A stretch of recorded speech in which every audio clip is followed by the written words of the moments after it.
Welcome to YouTube channel GK GS with Manish sir. साथियों, आज का हमारा टॉपिक है एसएससी सीएचएसएल के लिए मैं 15 महत्वपूर्ण जीके जीएस के प्रश्न लेके आया हूं जो आपके एग्जाम में कई बार रिपीट भी कर चुके हैं। तो आइए शुरू करते हैं हमारा टॉपिक एसएससी सीएचएसएल पार्ट 2 का। साथियों, टॉपिक 15 महत्वपूर्ण प्रश्न। तो पहला प्रश्न हमारा है, निम्नलिखित में किस वैज्ञानिक ने न्यूट्रॉन की खोज की थी? तो न्यूट्रॉन की खोज की गई थी जेम्स चैडविक के द्वारा। साथियों, किसके द्वारा? जेम्स चैडविक के द्वारा न्यूट्रॉन की खोज की गई थी। आपको ऑप्शन में साथियों सी दिख रहा होगा, रदरफोर्ड। तो रदरफोर्ड ने साथियों परमाणु नाभिक की खोज की थी। आइंस्टीन ने सापेक्षता का सिद्धांत जो दिया था वो आइंस्टीन ने दिया था। और साथियों न्यूटन के द्वारा साथियों गति का नियम जो दिया गया है वो न्यूटन के द्वारा दिया गया है। अब और भी महत्वपूर्ण तथ्य बनते हैं, जैसे कि हेनरी बैकुरल के द्वारा गामा किरण की खोज की गई थी। हेनरी कैवेंडिश के द्वारा हाइड्रोजन की खोज की गई थी। मैडम क्यूरी के द्वारा रेडियम की खोज की गई थी। अलेक्जेंडर फ्लेमिंग के द्वारा पेंसिलिन की खोज की गई थी। किसकी खोज? तो पेंसिलिन की खोज। साथियों, सापेक्षता का सिद्धांत किसने दिया? तो आइंस्टीन ने दिया। रदरफोर्ड ने परमाणु में नाभिक की खोज की थी। साथियों, रदरफोर्ड ने साथियों परमाणु नाभिक की खोज की थी। किसने? तो रदरफोर्ड ने। अब अगला प्रश्न आपका है, निम्नलिखित में किस में सिक्कों का अध्ययन किया जाता है? तो सिक्कों का अध्ययन होता है न्यूमिस्मैटिक्स में। किसमें होता है? न्यूमिस्मैटिक में सिक्कों का अध्ययन होता है। साथियों, अब देखो ऑप्शन ए दिख रहा होगा, एंटोमोलॉजी। एंटोमोलॉजी में कीट पतंग का अध्ययन होता है। साथियों, माइकोलॉजी में कवकों का अध्ययन होता है। किसका अध्ययन होता है? तो माइकोलॉजी में कवकों का अध्ययन होता है। और फाइकोलॉजी में शैवालों का अध्ययन होता है। सेरीकल्चर में किसका अध्ययन होता है? तो रेशम उत्पादन का अध्ययन जो होता है वो सेरीकल्चर में होता है। अब साथियों देखो यहाँ पे एकॉस्टिक्स में किसका अध्ययन होता है? तो ध्वनि विज्ञान का अध्ययन होता है। ऑर्निथोलॉजी में किसका अध्ययन होता है? तो पक्षी विज्ञान का अध्ययन होता है। एपी कल्चर में मधुमक्खी पालन का अध्ययन होता है। किसका अध्ययन होता है? तो मधुमक्खी पालन का अध्ययन होता है। फलों का उत्पादन होता है हॉर्टिकल्चर में। हॉर्टिकल्चर में किसका अध्ययन होता है? तो फलों के उत्पादन का अध्ययन होता है। माइकोलॉजी में कवकों का अध्ययन होता है। किसका अध्ययन होता है? तो कवकों का अध्ययन होता है। एंथ्रोपोलॉजी में किसका अध्ययन होता है? तो मानव विकास का अध्ययन जो होता है वो एंथ्रोपोलॉजी में होता है। साथियों, अब अगला प्रश्न आपका है, राष्ट्रीय डेयरी अनुसंधान संस्थान कहाँ स्थित है? तो राष्ट्रीय डेयरी अनुसंधान संस्थान साथियों करनाल में स्थित है।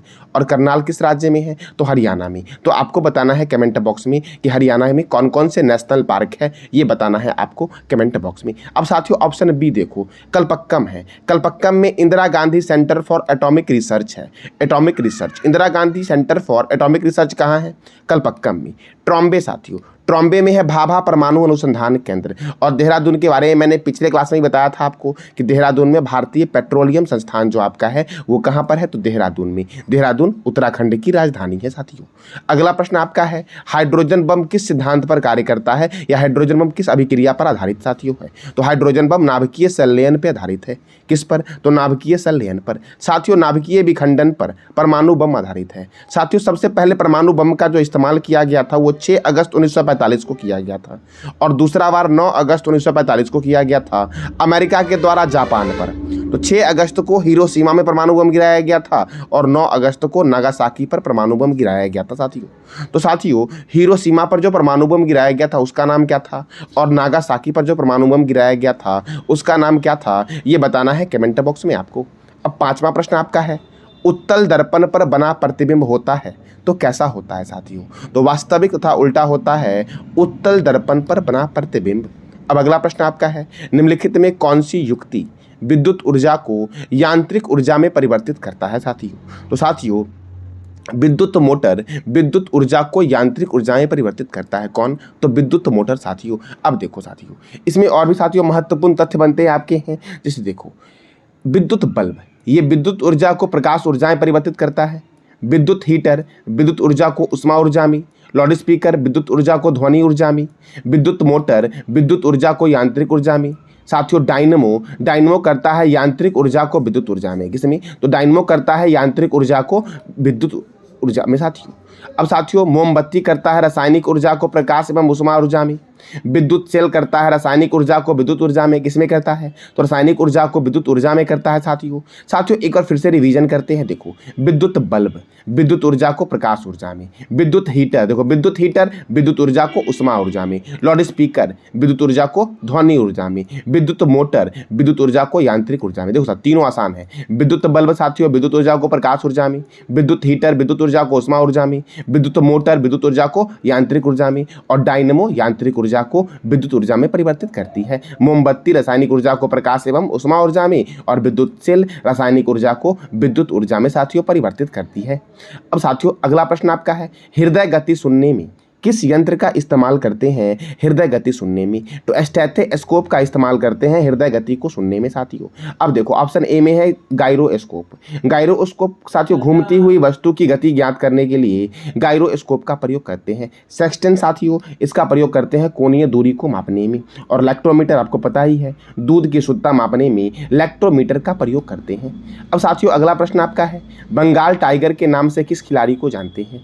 तो बंगाल टाइगर के नाम से जानते हैं सौरभ गांगुली को। किसे जानते हैं? तो सौरभ गांगुली को। साथियों मैरी कॉम को बोलते हैं सुपर मॉम, मैरी कॉम को बोलते हैं। मेजर ध्यानचंद्र को बोलते हैं साथियों हॉकी का जादूगर। और पीटी उषा का उपनाम क्या है ये बताना है आपको कमेंट बॉक्स में साथियों कि पीटी उषा को किस नाम से जानते हैं। फिर से एक बार, मैरी कॉम को क्या बोला गया है साथियों? तो मैरी कॉम को बोला गया है आपका उड़न परी।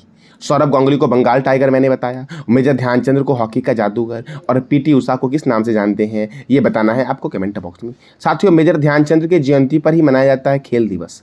कब मनाया जाता है आपको बताना है कमेंट बॉक्स में। और भी कुछ उपनाम है जैसे फ्लाइंग सिख मिल्खा सिंह, साथियों लाइटनिंग किड विश्वनाथन आनंद, और द वॉल राहुल द्रविड़ को बोलते हैं द वॉल साथियों। फ्लाइंग सिख के नाम से जानते हैं मिल्खा सिंह को, लाइटनिंग किड के नाम से जानते हैं विश्वनाथन आनंद को, द वॉल किसे बोलते हैं तो राहुल द्रविड़ को बोला गया है साथियों। अब 9वां प्रश्न आपका है, रणजी ट्रॉफी का संबंध किस खेल से है? तो रणजी ट्रॉफी का संबंध साथियों क्रिकेट से है। किससे है? क्रिकेट से। अब देखो और भी 3 खेल दिख रहे हैं आपको। सबसे पहले तो साथियों आपको पता होगा क्रिकेट में खिलाड़ियों की संख्या कितनी है? 11 है। बैडमिंटन में कितने हैं? बास्केटबॉल में कितने हैं? और पोलो में कितने खिलाड़ी होते हैं? तो ये तीनों प्रश्न का जवाब देना है कमेंट बॉक्स में साथियों आपको। अब देखो Ranji trophy, Irani trophy, Duleep trophy, C K Naidu trophy, Deodhar trophy, G D Birla trophy का संबंध किस खेल से है? क्रिकेट से है साथियों। ऑप्शन में बैडमिंटन है। बैडमिंटन में नारंग कप और चड्डा कप दिया जाता है। बास्केटबॉल साथियों, बास्केटबॉल में नेहरू कप मिलता है और फेडरेशन कप मिलता है। कौन सा कप?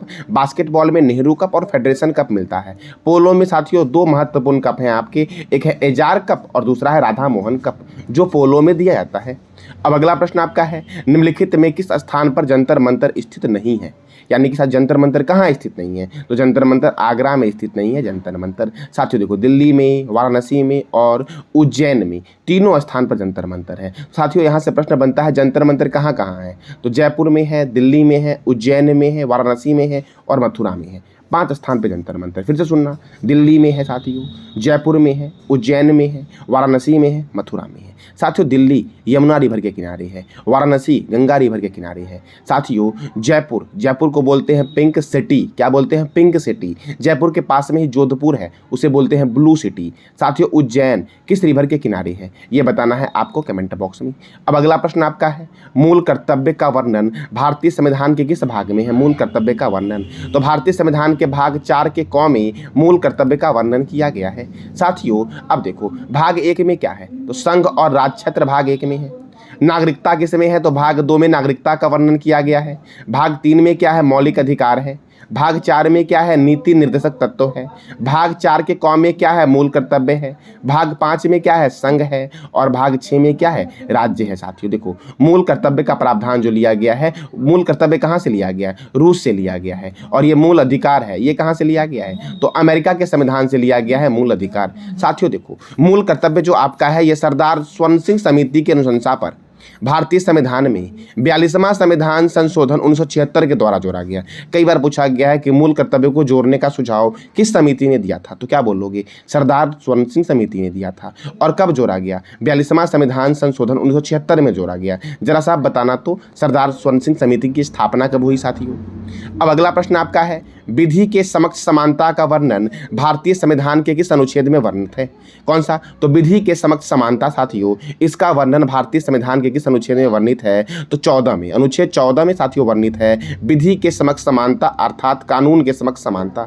साथियों अनुच्छेद 16 में क्या है? तो लोक नियोजन के विषय में अवसर की समानता।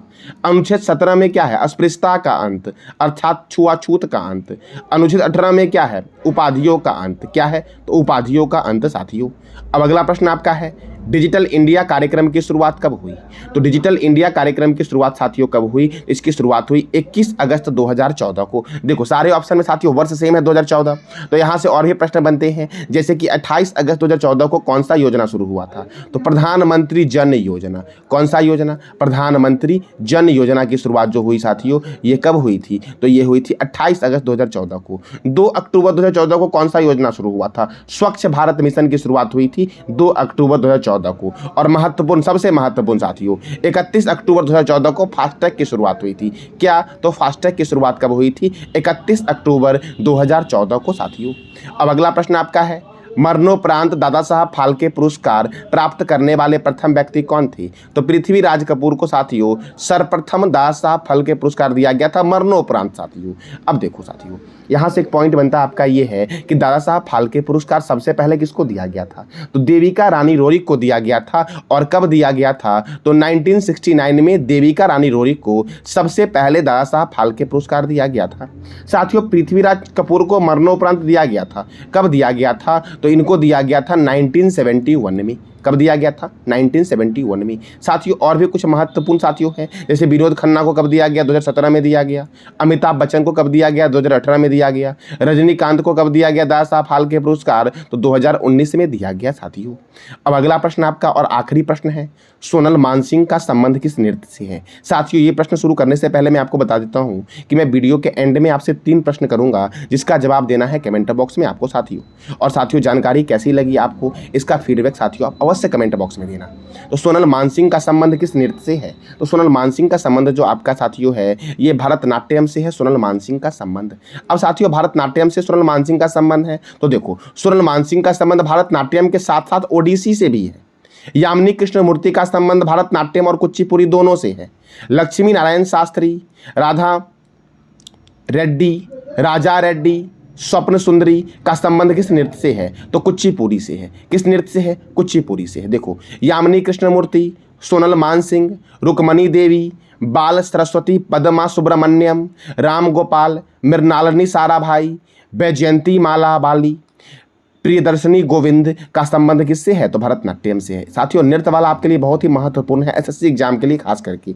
तो एक बार फिर से देखते हैं, सोनल मानसिंह का संबंध भरतनाट्यम और ओडिसी से है। यामिनी कृष्णमूर्ति का संबंध भरतनाट्यम और कुचिपुड़ी से है। लक्ष्मी नारायण शास्त्री, राधा रेड्डी, राजा रेड्डी, स्वप्न सुंदरी का संबंध किससे है? तो कुचिपुड़ी से है साथियों। और यामिनी कृष्णमूर्ति का संबंध सोनल मानसिंह, रुक्मणी देवी, बाल सरस्वती, पद्मा सुब्रमण्यम, राम गोपाल, मृणालिनी साराभाई, वैजयंती माला बाली और प्रियदर्शनी गोविंद का संबंध किससे है? तो भरतनाट्यम से है साथियों। साथियों 3 प्रश्न ये हैं जिसका जवाब देना है कमेंट बॉक्स में साथियों। पहला प्रश्न आपका है, किस शासक के द्वारा जंतर मंतर का निर्माण करवाया गया था? जंतर मंतर कहाँ कहाँ पर है? जयपुर में है, दिल्ली में है, उज्जैन में है, वाराणसी में है और मथुरा में है, अर्थात 5 जगहों पर है। दूसरा प्रश्न आपका है, नीति निर्देशक तत्व जो है यह किस देश के संविधान से लिया गया है? और चौथा प्रश्न आपका है, उपाधियों का अंत का वर्णन भारतीय संविधान के किस अनुच्छेद में किया गया है? तो इस तीनों प्रश्न का जवाब देना है कमेंट बॉक्स में आपको। और जानकारी साथियों कैसी लगी? अगर अच्छी लगी तो चैनल को लाइक करें, शेयर करें और सब्सक्राइब करें तथा साथ ही बेल आइकन को भी दबा दें ताकि आपको डेली अपडेट मिल सके। धन्यवाद।